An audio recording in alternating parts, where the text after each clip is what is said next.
സുഹൃത്തുക്കളെ എല്ലാവർക്കും നമ്മുടെ പുതിയ വീട്ടിലേക്ക് സ്വാഗതം. ഇന്ന് ഞാൻ ഈ ഒരു വീഡിയോ ആയിട്ട് വരാനുണ്ടായ പ്രധാന കാരണം നമ്മൾ ഈ കഴിഞ്ഞ ദിവസം ചർച്ച ചെയ്തൊരു വിഷയമാണ് നമ്മുടെ എല്ലാവരുടെയും പ്രിയങ്കരനായിട്ടുള്ള ഇളയ ദളപതി വിജയുടെ ഒരു കാര്യത്തെപ്പറ്റി അല്ലേ.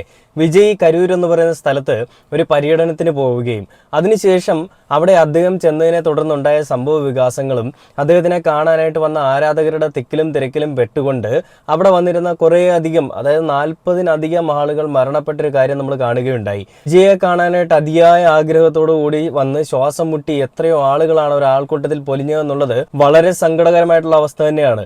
ആ ഒരു അവസ്ഥയിൽ നിൽക്കുമ്പോഴും പാർട്ടിയിലുള്ളത്, അതായത് TVKയിലും DMKയിലും തമ്മിലൊക്കെ വെട്ടി കഴകമാണ് വിജയുടെ പാർട്ടി എന്ന് പറയുന്നത്.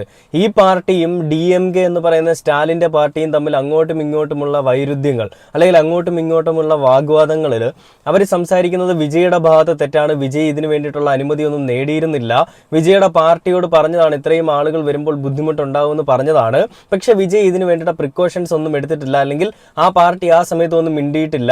വാഹനങ്ങൾ അതിൽ കൂടി പോയ സമയത്താണ് ഏറ്റവും കൂടുതൽ ജനങ്ങൾ ബുദ്ധിമുട്ടുണ്ടാവുകയും അതുമൂലമാണ് ജനങ്ങളുടെ ഒരു മരണത്തിലേക്ക് കലാശിക്കുകയും ചെയ്തതെന്നാണ് DMK പാർട്ടി അവകാശപ്പെടുന്നത്. എന്ത് വാല്യൂ, എന്ത് ലോജിക്കും ഒക്കെയാണല്ലോ ഉള്ളത്. ജനങ്ങളുടെ ആവശ്യങ്ങൾക്ക് വേണ്ടിയിട്ടും ജനങ്ങളെ സേവിക്കേണ്ട ആളുകൾ അത് പാർട്ടിയിൽ ഇരുന്നു കൊണ്ട് പല രീതിയിലുള്ള വാഗ്വാദങ്ങൾ, അല്ലെ പല രീതിയിലുള്ള വിമർശനങ്ങൾ, പല രീതിയിലുള്ള ചർച്ചാ വിഷയങ്ങൾ എടുത്ത് മുന്നിലേക്കിടുമ്പോൾ ആ മരിച്ച ആളുകൾക്ക് എന്താണ് നീതി? വിജയ് ഇപ്പോൾ പറഞ്ഞിരിക്കുന്ന 20 ലക്ഷം രൂപ വിജയ് അവർക്ക് നഷ്ടപരിഹാര തുകയായിട്ട് നൽകുമെന്നാണ്. അത് വിജയ് ചെയ്യുന്നത് നല്ല കാര്യം തന്നെയാണ്. പക്ഷേ ഇതിൽ നമ്മൾ എടുത്ത് ചിന്തിക്കേണ്ട ഒരു കാര്യം എന്ന് പറഞ്ഞു കഴിഞ്ഞാൽ, വിജയുടെ ഒരു പ്രോഗ്രാം അവിടെ നടക്കുമ്പോൾ ആ പ്രോഗ്രാം ഒരു കാരണവശാലും അവിടെ നടക്കാൻ പാടില്ല എന്ന് ചിന്തിക്കേണ്ട, അല്ലെങ്കിൽ ഒരു കാരണവശാലും ആ പ്രോഗ്രാം അവിടെ നടത്താൻ പാടില്ല എന്നുള്ള ഒരു തീരുമാനം എടുക്കേണ്ട വ്യക്തി ആരാണ്? അത് ഞാൻ പ്രത്യേകിച്ച് പേരെടുത്ത് പറയേണ്ട ആവശ്യമുണ്ടോ? എന്നിരുന്നാൽ തന്നെ വീണ്ടും പറയാം, സ്റ്റാലിൻ എന്ന് പറയുന്ന ഒരു വ്യക്തിക്ക് തന്നെയായിരിക്കും. കാരണം വിജയ് ഓരോ തവണ ഈ പര്യടനത്തിന് പോകുമ്പോഴും റാലിക്ക് പോകുമ്പോഴും ഈ സ്റ്റാലിനെതിരെ അല്ലെങ്കിൽ സ്റ്റാലിനെ വെല്ലുവിളിച്ചുകൊണ്ട് നടത്തുന്ന പല പ്രസ്താവനകളും അല്ലെങ്കിൽ പല പ്രസംഗങ്ങളും നമ്മൾ കണ്ടിട്ടുണ്ട്. എന്താണ് സ്റ്റാലിൻ മുട്ടുപിറച്ചോ എന്നൊക്കെ ചോദിച്ചുകൊണ്ട് ഇന്നലെ വന്ന ഒരു പാർട്ടി ഇത്രയും നാളുകൾക്ക് മുൻപേ ഉള്ളൊരു DMK എന്ന് പറയുന്ന പാർട്ടിയെ വെല്ലുവിളിക്കുമ്പോൾ സ്വാഭാവികമായിട്ടും അവരുടെ ഉള്ളിൽ ഒരു ബുദ്ധിമുട്ടുണ്ടാവും, ഒരു ദേഷ്യമുണ്ടാവും. ആ ദേഷ്യത്തിൽ കൂടിയാണോ ഈ ലോകം കണ്ടതിൽ വെച്ച് ഏറ്റവും വലിയ ആൾക്കൂട്ട മരണത്തിലേക്ക് കലാശിച്ചതെന്ന് നമ്മൾ ചിന്തിക്കേണ്ടിയിരിക്കുന്നു. കാരണം അത് തന്നെയായിരിക്കും ഒരുപക്ഷെ സത്യം എന്ന് പറയുന്നത്. ഇതിൽ DMKയുടെ പങ്ക് എന്താണ്, TVKയുടെ പങ്ക് എന്താണെന്നുള്ളത് നമ്മൾ എല്ലാവരും ഒന്ന് ചിന്തിക്കുക. കാരണം ഇത് വലിയൊരു പ്രശ്നം തന്നെയാണ്. ഈ വിജയ് വരുന്നതിൽ ഏറ്റവും വിമുഖതയുള്ള വ്യക്തികളും അല്ലെങ്കിൽ ഏറ്റവും വിമുഖതയുള്ള ഒരു പാർട്ടി എന്ന് പറയുന്നത് DMK പാർട്ടിക്ക് തന്നെ ആയിരിക്കണം. അപ്പോൾ വിജയ് അവിടെ വന്നതിന് ശേഷം വിജയുടെ നേർക്ക് ചെരുപ്പ് കൊണ്ടും കല്ലുകൊണ്ടും ഏറെ നടത്തുന്നുണ്ടായിരുന്നുവെന്നും ആ കല്ലുകൊണ്ട് വിജയെ ആക്രമിക്കാൻ ശ്രമിച്ചതിന്റെ കൂട്ടത്തിലായിരിക്കണം ഈ തിക്കിലും തിരക്കിലും പെട്ട് പാവങ്ങളായിട്ടുള്ള ആളുകൾ മരണപ്പെട്ടതെന്നുമാണ് ഇപ്പോൾ TVK എന്ന് പറയുന്ന പാർട്ടി മുന്നിലേക്ക് വെക്കുന്ന ഒരു ആശയം, അല്ലെങ്കിൽ മുന്നിലേക്ക് വെക്കുന്ന ഒരു വസ്തുത എന്ന് പറയുന്നത്. ആ ഒരു വീഡിയോ തെളിവ് സഹിതം വന്നിട്ടുണ്ട്. ഒരു ചെരുപ്പെടുത്ത് ആരോ ആൾക്കൂട്ടത്തിൽ ഒരാൾ എറിയുന്നുണ്ട്. ആ എറിയുന്ന ചെരുപ്പ് വിജയുടെ വാഹന വ്യൂഹത്തിലേക്കാണ് ചെന്ന് പതിക്കുന്നത്. അതിനെ തുടർന്നുണ്ടായ സംഭവങ്ങളൊക്കെ തന്നെയായിരിക്കും ഈ ഒരു പ്രശ്നത്തിലേക്ക് പോയത്. അപ്പോൾ ഈ ചെരുപ്പെറിഞ്ഞ ആളുകൾ ആരൊക്കെയായിരിക്കാം? ഒരു പക്ഷേ DMKയിലുള്ള ആളുകളായിരിക്കാം, അല്ലേ? ആണെന്ന് ഞാൻ പറയുന്നില്ല, ആയിരിക്കാമെന്ന് ഞാൻ പറയുന്നുള്ളൂ. അവർക്കാണല്ലോ ഏറ്റവും കൂടുതൽ ഈ വിജയ് അവിടേക്ക് വരുമ്പോൾ വിമുഖതയുള്ള ആളുകൾ. അപ്പോൾ വിജയ് അവിടെ ഒരു പര്യടനത്തിന് വരുമ്പോൾ വിജയുടെ വാഹനത്തിലേക്കുള്ള കറണ്ട് സപ്ലൈ എല്ലാം കട്ട് ചെയ്യുക, വിജയ് വരുമ്പോൾ ലൈറ്റും കാര്യങ്ങളും എല്ലാം കട്ട് ചെയ്യുക, പിന്നെ ജനങ്ങളെ ഓടിച്ചു വിടുന്ന രീതിയിലുള്ള പോലീസിന്റെ ബിഹേവിയേഴ്സ്, ഇതെല്ലാം അവിടെ കഴിഞ്ഞ ദിവസങ്ങളിലെല്ലാം പല സ്ഥലങ്ങളിലും ഉണ്ടായിരുന്നു. അതിനെതിരെയാണ് വിജയ് ശക്തമായിട്ട് ശബ്ദമുയർത്തിയത്. എന്നാൽ ഈ പറയുന്ന കരൂരിൽ വന്നപ്പോൾ എൻറ്റയർലി ഡിഫറൻ്റ് ആയിട്ട് കയ്യും കെട്ടി നോക്കി നിൽക്കുന്ന ഒരു പോലീസുകാരെയാണ് വിജയ് അവിടെ കണ്ടത്. വിജയ് അവിടെ എടുത്തു ചോദിക്കുന്നുണ്ട്, പോലീസുകാരുടെയൊക്കെ കൈ ബന്ധിച്ച് നിർത്തിയിരിക്കുകയാണോ? പോലീസുകാർ ഇതൊക്കെ കാണുന്നുണ്ടോ? ഒരു 9 വയസ്സുള്ള ഒരു പെൺകുഞ്ഞിനെ മിസ്സായപ്പോൾ ആ കുഞ്ഞിനെ കണ്ടുപിടിക്കാനായിട്ട് സഹായിക്കുമെന്ന് പോലീസിന്റെ അടുത്ത് അഭ്യർത്ഥിക്കുകയും പോലീസിന്റെ യാതൊരുവിധ ചലനങ്ങളും കാണാത്ത വിജയ് ജനങ്ങളോട് പറയുകയാണ് അവസാനം, നിങ്ങൾ ആരെങ്കിലും ആ കുട്ടിയൊന്ന് കണ്ടുപിടിച്ചു കൊടുക്കും എന്നുള്ളത്. അങ്ങനെ ജനങ്ങളോട് സ്നേഹമുള്ള ഒരു പൗരനായിട്ട് തന്നെ, അല്ല അങ്ങനെ ജനങ്ങളോട് സ്നേഹമുള്ള ഒരു നേതാവായിട്ട് തന്നെ വിജയ് അവിടെ സംസാരിക്കുകയുണ്ടായി. പിന്നീട് അവിടെ വിഷയങ്ങൾ നടക്കുമ്പോഴും അങ്ങ് കടല് പോലെ ജനങ്ങൾ ആർത്തിരമ്പി കിടക്കുകയാണ്. ആ വിഷയങ്ങൾക്കിടയിലും വിജയ് അവിടെ നിന്നുകൊണ്ട് ഓരോ ജനങ്ങളുടെയും ക്ഷേമവും ബുദ്ധിമുട്ടും ശ്രദ്ധിക്കാനായിട്ട് ശ്രമിക്കുന്നുണ്ട്. അപ്പോഴും വിജയ് പറയുന്നത് അവർക്കെല്ലാം വെള്ളം കൊടുക്കും, അവരെല്ലാം ബുദ്ധിമുട്ടിലാണെന്നുള്ള വിജയ്ക്ക് മനസ്സിലായി. അത്രയും കൺജസ്റ്റഡ് ആയിരുന്നു ആ ഒരു ഏരിയ. അപ്പോൾ ആ ഒരു ആൾക്കൂട്ടത്തിനിടയിൽ നിന്നും ഇത്രയും കാര്യങ്ങൾ മനസ്സിലാക്കിയ വിജയ്ക്ക്, ആ ഒരു വണ്ടിയിൽ നിന്ന് ആ ജനങ്ങളുടെ ഒത്ത നടുക്ക് നിൽക്കുന്ന വിജയ്ക്ക് അങ്ങ് ദൂരെ കിടക്കുന്ന ആളുകൾ അനുഭവിക്കുന്ന ബുദ്ധിമുട്ട് മനസ്സിലായെങ്കിൽ അവിടെയുള്ള മുഖ്യമന്ത്രിക്കും മുഖ്യമന്ത്രിയുടെ കൂട്ടത്തിലുള്ള ആളുകൾക്കും എന്തുകൊണ്ട് ഈ കാര്യങ്ങൾ മനസ്സിലായില്ല? അവിടെ തന്നെ എന്തോ ദുരൂഹതയില്ലേ? വെറുതെ എന്തെങ്കിലും നഷ്ടപരിഹാരം കൊടുത്തതുകൊണ്ട് ആ വീട്ടുകാരെ ചേർത്ത് പിടിച്ചുകൊണ്ട് വിഷമം മാറ്റി കൊടുക്കുന്നത് കൊണ്ട് ഒരു കാര്യമില്ല. കാരണം അവിടെ പൊലിഞ്ഞത് ജീവനാണ്. എത്രയോ ജീവൻ, 40-ലധികം ആളുകൾ ഇപ്പോഴും കൗണ്ടിങ് ആണ്. ഇനി ഒരു ദുരന്തം ഉണ്ടാവാതിരിക്കട്ടെ എന്ന് പ്രാർത്ഥിക്കാം. അപ്പോൾ ഇതിനെതിരെ എന്താണ് നിങ്ങൾക്ക് പറയാനുള്ളത്? നിങ്ങളുടെ ഭാഗത്തുള്ള വീഴ്ച കൊണ്ട്, നിങ്ങളുടെ കഴിവ് കേടുകൊണ്ട് അത്രയും ജനങ്ങളുടെ ജീവൻ പൊലിഞ്ഞു പോയിട്ടുണ്ടെങ്കിൽ നിങ്ങൾക്ക് അതിന് കൊടുക്കാനുള്ള മറുപടി എന്താണ്? ഇത്രയും നഷ്ടപരിഹാരം ഇട്ട് മൂടുന്നത് കൊണ്ടൊന്നും ഒരു ജനങ്ങളുടെയും ക്ഷേമമോ അല്ലെങ്കിൽ ആ ജനങ്ങൾക്ക് നഷ്ടപ്പെട്ടതൊന്നും തിരികെ കിട്ടാൻ പോകുന്നില്ല. ഇതിൽ വേറൊരു കാര്യം എടുത്ത് പറയുകയാണെന്നുണ്ടെങ്കിൽ, വിജയിയെ കാണാൻ വേണ്ടിയിട്ട് പോയ തമിഴ്നാട്ടുകാരെ ബുദ്ധിയില്ലാത്തവരാണ്, വിവരമില്ലാത്തവരാണെന്ന് പറഞ്ഞുകൊണ്ട് മലയാളികളുടെ ഭയങ്കര മെഴുകലുണ്ട് കമന്റ് ബോക്സിൽ. എന്തിനാണ് ഇങ്ങനെ കുറ്റം പറയുന്നത്?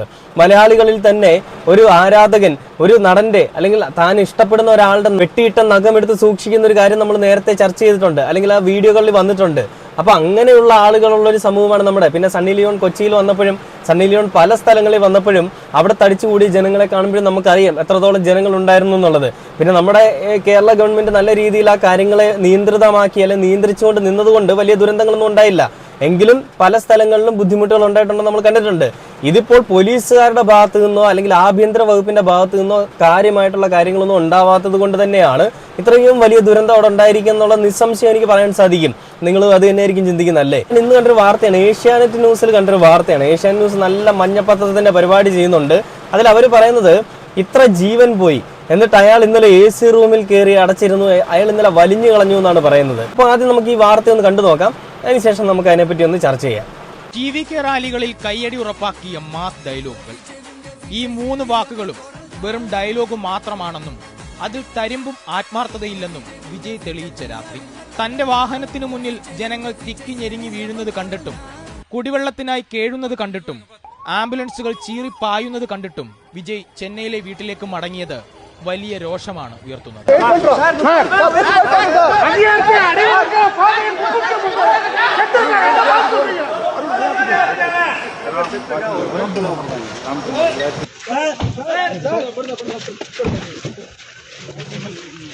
ജനങ്ങൾക്കിടയിലേക്ക് കുപ്പിവെള്ളം എറിഞ്ഞു കൊടുത്ത നടപടിയും വിമർശനം നേരിടുന്നു. താരം നൽകിയ കുപ്പിവെള്ളം ഒരു പ്രസാദം പോലെ ഏറ്റുവാങ്ങാനും തിക്കും തിരക്കുമുണ്ടായി.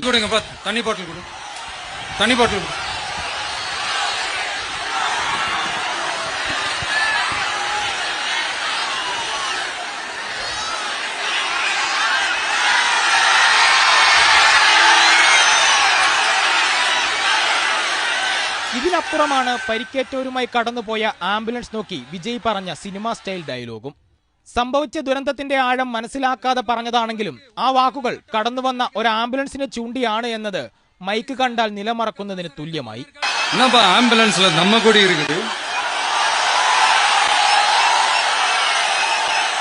ആൾക്കൂട്ടത്തെ ആരവമാക്കി തിയേറ്റർ നിറച്ച വിജയ്ക്ക് അതേ ആൾക്കൂട്ടം തീരാ നോവായി മാറിയ കാഴ്ച.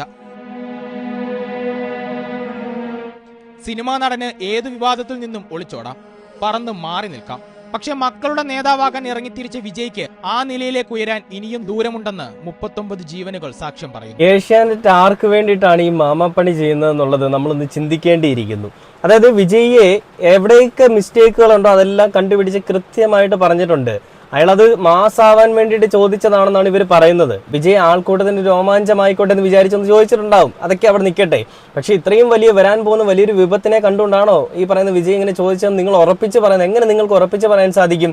അവിടെ കൂടിയ ജനങ്ങളിൽ ഇത്രയും ആളുകൾ മരണപ്പെട്ടിട്ടുണ്ടെങ്കിൽ ഇത് DMK പാർട്ടിയിലുള്ള ആരെങ്കിലും അവിടേക്ക് കയറി ചെന്ന് അതിക്രമിച്ചുകൊണ്ട് ഇവരെ കൊല്ലാനായിട്ട് ശ്രമിച്ചാണെന്ന് ഞാൻ പറഞ്ഞു കഴിഞ്ഞാൽ അതും നിങ്ങൾ പറയുന്നതും തമ്മിൽ വലിയ വ്യത്യാസമൊന്നുമില്ല. എല്ലാം ഒരു ഊഹാപോഹങ്ങളാണ്, ഒന്നും ഉറപ്പില്ല. അങ്ങനെ ഇരിക്കെ നിങ്ങൾ ഉറപ്പിച്ച് പറയാണ് വിജയുടെ ഭാഗത്താണ് മിസ്റ്റേക്ക് എന്നുള്ളത്. ഇതൊരു കഷ്ടമാണ്. ഇതാണോ മാധ്യമധർമ്മം? നാണം കെട്ട പരിപാടി. ഇതൊക്കെ നിർത്തിയിട്ട് വല്ല വേറെ പണിക്കും പൊക്കൂടെ? കഷ്ടമാണ് നിങ്ങളുടെ അവസ്ഥ എന്ന് പറയുന്നത്. അപ്പൊ ഇതിന് ശേഷം ഞാൻ കണ്ടൊരു കാര്യമാണ്, വിജയ് എന്തുകൊണ്ട് ഇറങ്ങി വന്നില്ല എന്ന് പറഞ്ഞുകൊണ്ട് പല ആളുകളുടെയും മെഴുകലും പല ആളുകളുടെയും വിമർശനങ്ങളും ഒക്കെ ഞാൻ കണ്ടു. അതായത് ഈ സംഭവം ഉണ്ടായപ്പോൾ തന്നെ ആളുകൾ മരണപ്പെട്ടു എന്ന് അറിഞ്ഞപ്പോൾ തന്നെ വിജയ് അവിടെ നിന്ന് ഓടി മുങ്ങി അത്രേ. വിജയ് AC റൂമിൽ കയറി കഥ അടച്ചു അത്രേ. വിജയ് ഫ്ലൈറ്റിൽ കയറി ചെന്നൈയിലേക്ക് പോയി അത്രേ എന്നൊക്കെ പറഞ്ഞുകൊണ്ട് കയറ് പൊട്ടിക്കുന്ന എന്നൊക്കെ പറഞ്ഞുകൊണ്ട് കുരു പൊട്ടുന്ന ആളുകൾക്ക് വേണ്ടിയുള്ള ഒരു വീഡിയോ ആണ് ഞാൻ പ്ലേ ചെയ്യാൻ പോകുന്നത്. അവിടെ ഉണ്ടായിരുന്ന ദൃക്സാക്ഷികളിൽ ഒരാൾ പറയുന്ന ഒരു കാര്യമുണ്ട്, വിജയ്ക്ക് അവിടേക്ക് ഇറങ്ങി വരാൻ പറ്റുന്ന ഒരു സാഹചര്യമായിരുന്നില്ല. വിജയ് ഇറങ്ങി വന്നിരുന്നെങ്കിൽ ഈ 40 മരണനിരക്കെന്നുള്ളത് അതിനേക്കാൾ കൂടുതൽ ആയിരക്കണക്കിന് ആളുകൾ ആയേനേം എന്നാണ് അദ്ദേഹം പറയുന്നത്. ഒരുപക്ഷെ വിജയുടെ ജീവൻ വരെ അപായത്തിൽ പെട്ടേനേം എന്ന് നമുക്ക് ചിന്തിക്കാം. അപ്പൊ നമുക്ക് ആ ഒരു വീഡിയോ കണ്ടു നോക്കിയിട്ട് ബാക്കി വീഡിയോയിലേക്ക് വരാം. കരൂരിൽ ഈ ഒരു വേലുസ്വാമിപുരം അല്ലാതെ വേറെ ഈ കൃത്യമായി പരിപാടികൾ നടത്താൻ കഴിയുന്ന ഗ്രൗണ്ടോ അല്ലെങ്കിൽ മറ്റേതെങ്കിലും ഗ്രൗണ്ട് ഉണ്ട്, അത്യാവശ്യം വലിയ സ്പേസുള്ള സ്ഥലം ഉണ്ടല്ലോ നമ്മുടെ ഈ മറ്റേ എന്താ പറയാ മുനിസിപ്പാലിറ്റി അല്ല വേലുസ്വാമിപുരമില്ലേ കുറേ സ്ഥലമൊക്കെ ഉണ്ട് മീറ്റിംഗ് നടത്താനായിട്ട്. ഈ നേരത്തെ ആണെങ്കിൽ കഴിഞ്ഞ ഒരു പാർട്ടിക്കാരുടെ ഒരു ഫംഗ്ഷൻ നടന്നായിരുന്നു. അവിടെ 1,00,000 ആൾക്കാർ അല്ലാതെ 3,00,000 ആൾക്കാരൊക്കെ വരണ്ടെന്നാണ് പറഞ്ഞത്. പക്ഷെ 1,00,000 ആൾക്കാരാണ് വന്നത്. ആ ഗ്രൗണ്ടൊക്കെ ഇപ്പോഴും ഉണ്ടല്ലോ. അപ്പൊ എവിടെ ഏത് ഗ്രൗണ്ട് അത് വെങ്കക്കൽ കോടങ്കിപ്പട്ടി അവിടെ ഒരു പാർട്ടിക്കാർക്ക് കൊടുത്തായിരുന്നു, DMK കൊടുത്തിട്ടുണ്ടായിരുന്നു. പക്ഷെ ഇപ്പൊ ഇവർ അനുമതി ചോദിക്കുമ്പോൾ കളക്ടറും ഇതിലുള്ള പോലീസുകാരും SP ഒക്കെ പെർമിഷൻ ഇല്ലാന്നൊക്കെ പറഞ്ഞായിരുന്നു. സ്ഥലം ഒന്നുകൂടെ പറയാം. കോടങ്കിപ്പട്ടി. കോടങ്കിപ്പട്ടിയിൽ TVക്ക് അനുമതി ചോദിച്ചിരുന്നു, പക്ഷെ കൊടുത്തില്ല. അവർ ഈ സ്ഥലത്ത് മാത്രമാണ് ഉള്ളത്. ADMK പാർട്ടിക്കായാലും ആ സ്ഥലം തന്നെ, ഇപ്പൊ വിജയ്ക്കായാലും ഈ സ്ഥലം തന്നെ കൊടുത്തായിരുന്നു. ഇവരൊക്കെ നടന്നായിരുന്നു. അതിന് യാതൊരു പ്രശ്നമില്ലാതെ അവിടെ പരിപാടി നടന്നായിരുന്നു. അല്ല, കുറവുണ്ടായിരുന്നു. കുറവെന്ന് വെച്ചാൽ വലിയ വലിയ ആൾക്കാരാണ്, കൊച്ചുകളൊക്കെ കൊണ്ടുവന്നിട്ടില്ല. പക്ഷെ ഇവിടെ വിജയെ കാണാൻ വേണ്ടി ഒരു ആക്ടേഴ്സ് ആയത് കാരണം കൊണ്ട് ഒരു കൊതിയായിട്ടാണ് അവിടെ വന്നത്. ഭയങ്കര ജനമായിരുന്നു, കൂടുതൽ ആളുകൾ എനിക്കാണെങ്കിൽ കൂടുതൽ ജനമായിരുന്നു. നല്ല ജനമായിരുന്നു. നേരം വൈകിയപ്പോൾ കുറച്ചുകൂടി ആളുകൾ കൂടുതലായി എത്തി. നേരം വൈകാൻ കാരണം പുള്ളി വരുന്ന വഴിയിലൊക്കെ ആളുകളുണ്ടായിരുന്നു. അപ്പോൾ എല്ലാവരുടെയും ഞങ്ങളൊരു 4 മണിക്കാണ് പോയത്. വീട്ടിൽ നിന്ന് 4 മണിക്കാണ് പോയത്. എത്തുമ്പോൾ പുള്ളി അവിടെ നിന്ന് ഇങ്ങോട്ട് വരാൻ കുറച്ച് ദൂരമുണ്ട്. പക്ഷെ പുള്ളി വേറെ നാമക്കൽ പരിപാടി ഇങ്ങോട്ട് വരുമ്പോൾ കുറച്ചുകൂടെ തിരക്കുണ്ട്. അപ്പൊ എല്ലാ സ്ഥലങ്ങളും ആളുകളെ ഇവിടെ നിന്ന് എടുത്തു കൊണ്ടുപോകുന്ന സമയത്തിന് അവരുടെ അവസ്ഥ എങ്ങനെയായിരുന്നു? യഥാർത്ഥത്തിൽ ഇങ്ങി കിടക്കുന്ന ഒരു അവസ്ഥയായിരുന്നു. എല്ലാവരും ഇങ്ങനെ എല്ലാം തൂക്കിയിട്ടാണ് കൊണ്ടുപോകുന്ന ആളുകളെ. ഇവരുടെ ഫാൻസുകാരനെ കൊണ്ടുപോയത്. അവിടുത്തെ ആളുകൾ, നാട്ടുകാരും ഫാൻസ് അവസ്ഥ കണ്ടിട്ടും വിജയ് പെട്ടെന്ന് അവിടെ നിന്ന് രക്ഷപ്പെട്ടു, മുങ്ങി എന്നൊക്കെ. രക്ഷപ്പെടുന്നില്ല. പുള്ളിക്ക് ഇറങ്ങി വരാൻ കഴിയില്ല. എനിക്ക് അങ്ങനെ വരാൻ കഴിയില്ലല്ലോ പുള്ളിക്ക്. പുള്ളി രക്ഷപ്പെട്ടൊന്നുമില്ല. പുള്ളി അവിടെ തന്നെ ഉണ്ടായിരുന്നു. പുള്ളിക്ക് എങ്ങോട്ടും പോകാൻ കഴിയില്ലായിരുന്നു. അതന്നെ പുള്ളി 10 മിനിറ്റ് മറ്റേ 3 മിനിറ്റ് പുള്ളി സംസാരിച്ചുള്ളൂ. പുള്ളി സംസാരിക്കാൻ ഇതെല്ലാം ഇങ്ങനെ കണ്ടപ്പോൾ പുള്ളിക്ക് സംസാരിക്കാൻ തോന്നിയില്ല. പുള്ളി നിർത്തി. ആളുകൾ ഈ കടകളുടെ മുകളിലും മരത്തിന് മുകളിലൊക്കെ കയറിയപ്പോൾ കുറച്ചുകൂടി അപകടം. അവിടെ അത്യാവശ്യം മരങ്ങളൊന്നും ഇല്ല. ആ ബിൽഡിങ്സ് മാത്രമേ ഉള്ളൂ. മരങ്ങളൊന്നും വളരെ കുറവാണ്. ഒരു മരത്തിന് മുകളിൽ കയറി ഒരു മരം മാത്രം അവിടെ വരുന്നുണ്ടായിരുന്നു. ബാക്കിയെല്ലാം ബിൽഡിംഗ്, ഇതുപോലത്തെ ബിൽഡിങ്ങിന് മേലെ ആളുകളുണ്ടായിരുന്നു. പിന്നെ കംപ്ലീറ്റും പെർമിഷൻ കൊടുത്ത ഇടத்துல ലൈൻ കറണ്ട് കമ്പം പോയിട്ട് കാരണം അത് അല്ല, ഞാൻ ശ്രദ്ധിച്ചിട്ടുണ്ടായില്ല. ഞാൻ കുറച്ചുകൂടെ പുറത്തായിരുന്നു. ഞാൻ ശ്രദ്ധിച്ചിട്ടുണ്ടായിരുന്നില്ല. കറണ്ട് പോയില്ലായിരുന്നെങ്കിൽ ആളുകൾ ആ ഭാഗത്ത് തന്നെ നിൽക്കുമായിരുന്നു അല്ലേ? കറണ്ട് പോയി ഭയങ്കര ഇരുട്ടായപ്പോൾ ആളുകൾ ഭയങ്കര ഒരു ഭീതി ശരിക്കും അവിടെ ഉണ്ടായി. സെൽഫോൺ ടവറൊക്കെ ജാമർ വെച്ച് കട്ട് ചെയ്ത, ആർക്കും റേഞ്ച് ഇല്ലായിരുന്നു. അപ്പൊ ഇത് ശ്രദ്ധിക്കുമ്പോൾ ഇത് സൂക്ഷിച്ച് ചെയ്തതാണോ ഇല്ല തന്നെ നടന്നതാണ് ദൈവത്തിനറിയാം. സത്യം പറഞ്ഞാൽ ഇവിടെ വലിയൊരു സ്ഥലം കൊടുക്കണം. ഇവര് പറയുന്നത് DMK പാർട്ടിക്ക് ഒരു പരിപാടി നടത്താൻ വേണ്ടിയിട്ട് ഒരു ഗ്രൗണ്ട് അവരെടുത്തിട്ടുണ്ടായിരുന്നു. എന്നാൽ വിജയുടെ പാർട്ടിയുടെ ഒരു പരിപാടി നടത്താൻ വേണ്ടിയിട്ട് സ്ഥലം ചോദിച്ചപ്പോൾ അവർ ഒരു സ്ഥലവും ഇല്ല എന്നാണ് പറഞ്ഞതെന്നാണ്. അതിൽ തന്നെ എന്തോ ദുരൂഹതയില്ലേ? ഈ സൈഡിൽ ഞാൻ നേരത്തെ പറഞ്ഞ പോലെ ആ ഒരു വീഡിയോ ഞാൻ പ്ലേ ചെയ്യുന്നുണ്ട്. അതായത് ഈ വിജയ്ക്കെതിരെ വരുന്ന ഒരു ചെരുപ്പിന്റെ എയർ, ആ ഒരു വീഡിയോ നിങ്ങൾക്ക് നോക്കി അറിയാൻ പറ്റും. ഇതും ഇപ്പൊ ഈ ദൃക്സാക്ഷികൾ പറയുന്നതും അല്ലെങ്കിൽ ഈ പറയുന്ന പാർട്ടിയിലുള്ള ആളുകളൊക്കെ ആയിരിക്കും അവര്, അറിയില്ല. അവരൊക്കെ പറയുന്നത് കേൾക്കുമ്പോൾ എല്ലാം കൂടി കൂട്ടിച്ചേർത്ത് വായിക്കുമ്പോൾ എന്തോ ഒരു വലിയ നിഗൂഢത അല്ലെങ്കിൽ എന്തോ ഒരു വലിയ ഗുരുതര വീഴ്ച DMK പാർട്ടിയുടെ ഭാഗത്ത് നിന്ന് ഉണ്ടായതായിട്ട് നിങ്ങൾക്ക് തോന്നുന്നില്ലേ? എനിക്ക് അങ്ങനെയാണ് തോന്നിയത്. ഞാൻ ഒരു പാർട്ടിയുടെയും വിരോധിയല്ല. പക്ഷേ കൊള്ളരുതായ്മ കണ്ടു കഴിഞ്ഞാൽ കൊള്ളരുതായ്മയാണെന്ന് തന്നെ പറയാൻ നമുക്ക് പറ്റണം. അങ്ങനെയാണ് നമ്മൾ മലയാളികളെന്നാണ് ഞാൻ വിശ്വസിക്കുന്നത്. അപ്പോൾ അതുകൊണ്ട് നിങ്ങൾ ഇതെല്ലാം ശരിയായിരിക്കാം അല്ലെങ്കിൽ തെറ്റായിരിക്കാം എന്നുള്ളത് നിങ്ങൾ അനുമാനിക്കുമെന്ന് എനിക്ക് നന്നായിട്ട് അറിയാം. അപ്പോൾ അങ്ങനെ ഇരിക്കെ വിജയ്ക്കെതിരെ അല്ലെങ്കിൽ വിജയെ കാണാൻ വരുന്ന ആളുകൾക്ക് എന്ത് സംഭവിച്ചാലും അത് വിജയുടെ തലയിലേക്ക് കെട്ടിവെക്കാൻ വേണ്ടിയിട്ട് ചില ആളുകൾ നടത്തുന്ന പരിപാടിയാണ് ഇതെന്നുള്ളത് വ്യക്തമായിട്ട് നമുക്കറിയാം. വിജയ്ക്കെതിരെ 1-2 ആളുകൾ വന്നിട്ട് വലിയ രീതിയിൽ കുറ്റം പറയുന്നുണ്ട്. അതിനെതിരെ വിജയെ സ്നേഹിക്കുന്ന വിജയ് എന്ന് പറയുന്ന വ്യക്തി എന്താണെന്ന് മനസ്സിലായിട്ടുള്ള ആളുകൾ പ്രതികരിക്കുന്ന വീഡിയോസും വന്നിട്ടുണ്ട്. അപ്പോൾ അതിലൊരാൾ പറയുന്ന ഒരു വീഡിയോ ഞാനൊന്ന് പ്ലേ ചെയ്യാം. வைத்தியக்காரனுங்க சினிமா நடிகர் ஜஸ்ட் ஒரு நடிகர் தான். இது பெரிய கடவுள் கிடையாது. இன்னைக்கு நாளைக்கு பார்க்கலாம். ஆக்சுவலா இது இந்த டீமே ஒரு ஏமாத்து வேலை மாதிரி பண்றாங்க. ஏன்னு கேட்டீங்கன்னா நாமக்கல்ல ஒரு மீட்டிங், அங்கிருந்து ஆட்களை அப்படியே கூட்டு வர்றாங்க. அவங்க டிவிகேவோட தொண்டர்களே நாமக்கல்காரங்க, ஈரோடுக்காரங்க, இங்க இருக்க சுற்றுவட்டத்துல எல்லா பக்கமும் இருக்கிறவங்களும் டோட்டலா கொண்டு வந்து இறக்கி ஒரு பெரிய பிம்பத்தை ஏற்படுத்தணும்னு சொல்லி காட்டுறாங்க. ஆனா இந்த உள்ளர மார்ச் ஊரில் போய் பார்க்கும்போது பாத்தீங்கன்னா சின்ன சின்ன குழந்தைங்க பாத்தீங்கன்னா எல்லாம் பாத்தீங்கன்னா 2-3 வயசு குழந்தைங்க. நீங்க நான் ஒரு கோரிக்கை வைக்கிறேன். நீங்க விஜயோட ரசிகராக இருந்தா இருந்துட்டு போங்க, அது ஒன்றும் பிரச்சனை இல்லை. உங்க உயிரை நீங்க நான் எப்படி கொடுத்துட்டு போங்க, ஒன்றும் சிக்கல் இல்லை. ஆனா உங்களோட குழந்தைகளை நீங்க எப்படி இப்படி கூட்டு வர போச்சு? உங்க தலைவர் தான் சொல்லிக்கிறாருல்ல, கூட்டு வரக்கூடாதுன்னா கூட்டு வர வேணாம். உங்க உயிர் போனா போட்டு மயிரன் ஆகுது. பச்சிலம் குழந்தைகளை அந்த மாதிரி பழி கொடுத்துட்டு அங்க கதறவங்களோட எண்ணம் இந்த தலைவனுக்கு தெரியுமா? திருப்பதியில் திருச்சிராப்பள்ளியில் ஃப்ளைட்டில் போறாருங்க. ஒரு 30 பேர் இறந்துட்டாங்கன்னு சொல்லி கேட்குறாங்க.